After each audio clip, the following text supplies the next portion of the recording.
Allez, on se pose cette question en début d'année. Faut-il encore miser sur le luxe cette année en 2021? Bonjour John. Bonjour David. John Plassard pour la banque Mirabeau. En 2020, on sait que les valeurs du luxe ont trusté les podiums en haut des classements boursiers une année de plus, j'ai envie de dire, avec des titres qui sont parfois proches de leur plus haut, de leur record historique. Est-ce que ça peut se poursuivre évidemment et comment est-ce qu'on l'explique?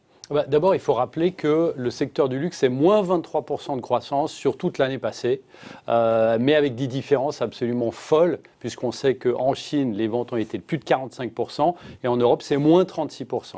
Alors, qu'est-ce qui s'est passé? Il y a un paradoxe, le marché qui en baisse des ventes en baisse de 23%, exactement, au global, avec des valeurs qui sont en hausse de 20 à 30%. Exactement, mais c'est le scénario, c'est un peu le scénario intermédiaire des stratégistes qui pensaient qu'on allait baisser encore plus, qu'on allait être à moins 30, moins 32%. Mais on était donc à moins 23%. L'histoire ici, elle est assez simple. On a vu depuis la mi-mars de l'année passée que c'est les secteurs du luxe et à forte croissance qui ont progressé. Pourquoi? Parce que c'est des secteurs qui continuent d'avoir des anticipations et qui se sont bien adaptés, je dirais, puisqu'on sait très bien que le e-commerce pour le secteur du luxe est quelque chose d'extrêmement important. On a vu plusieurs marques, ce qu'on appelle des anciennes marques, par exemple comme LVMH ou surtout Hermès, qui se sont adaptées et qui ont mis en place des systèmes de e-commerce qui ont continué à fonctionner lorsque l'année passée, il faut s'en rappeler, en mars, eh bien, vous aviez quand même la moitié de la population mondiale qui était confinée.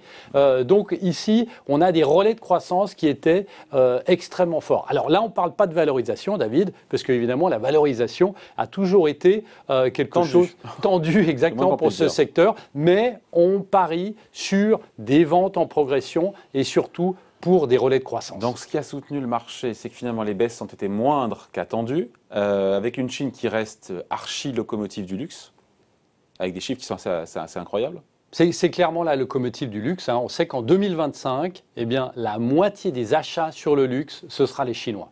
On aura aussi une forte proportion en Chine continentale d'achats. 28% de tous les achats se feront en Chine continentale. Donc on voit ici que c'est vraiment le relais de croissance. Et il y a une chose très intéressante à noter, c'est que la moyenne, ce qu'on appelle la classe moyenne chinoise, contrairement à la classe moyenne américaine qui est une classe moyenne pauvre, mais la classe moyenne chinoise achète beaucoup de produits de luxe et c'est cette fameuse génération Z qui va continuer à acheter ce type de produits. Qui consomment de la même façon? Pour le coup, le luxe, ou est-ce qu'il y a des nouvelles tendances pour cette consommation du luxe, peut-être plus vertueuse, plus responsable? Alors, il y a justement ces tendances un peu plus responsables. C'est vrai que c'est toujours aussi cher, mais des tendances un peu plus responsables.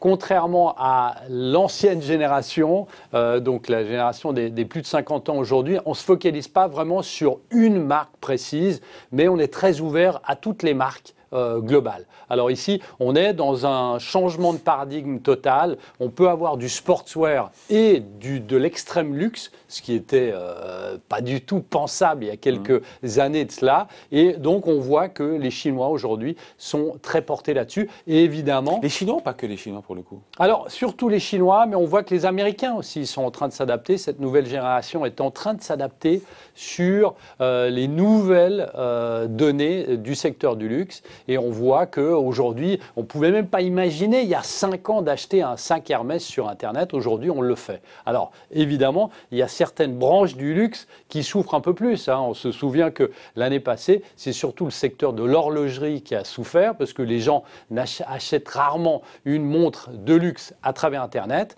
Et là, on a vu que c'est le secteur qui a le plus souffert et c'est celui qui devrait rebondir le plus en ce début d'année. Et on se dit quoi côté valeur? Ce sont toujours les mêmes qui vont en profiter, les Gucci, on le voit Bernard Arnault, LVMH, Prada, etc. C'est les Kering, c'est les mêmes qui vont en profiter? Ou est-ce qu'il y a d'autres qui peuvent tirer pour le coup leur épingle du jeu? Alors on peut voir que ceux qui ont souffert, comme je le disais avant, c'est l'horlogerie. Ouais. Donc on voit que les groupes suisses, comme Swatch ou Richemont, vont certainement rattraper un peu de leur retard.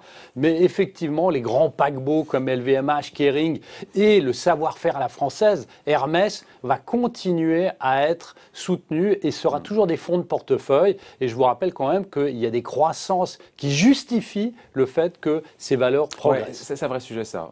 Malgré ces valorisations qui sont luxueuses, qui sont importantes, qui sont tendues, la croissance suit derrière. Et donc, c'est ce qui justifie, encore une fois, les valorisations. Exactement. Et là, on est dans une situation où des grandes marques, si on prend le cas d'Hermès, eh bien, gèrent très bien leur stock, ne remettent pas tout dans les magasins et gèrent aussi la demande, le manque, si je peux dire, par rapport à ce type de produit. Et ça soutient aussi un savoir-faire qu'on a. Et combien de personnes savent qu'il faut au moins 32 heures pour faire un sac classique et 36 heures pour faire une selle classique Hermès. Et donc, ça prend évidemment de temps pour une personne à le faire en France. Gérer la pénurie dans le secteur du luxe, hein, c'est quand même un comble.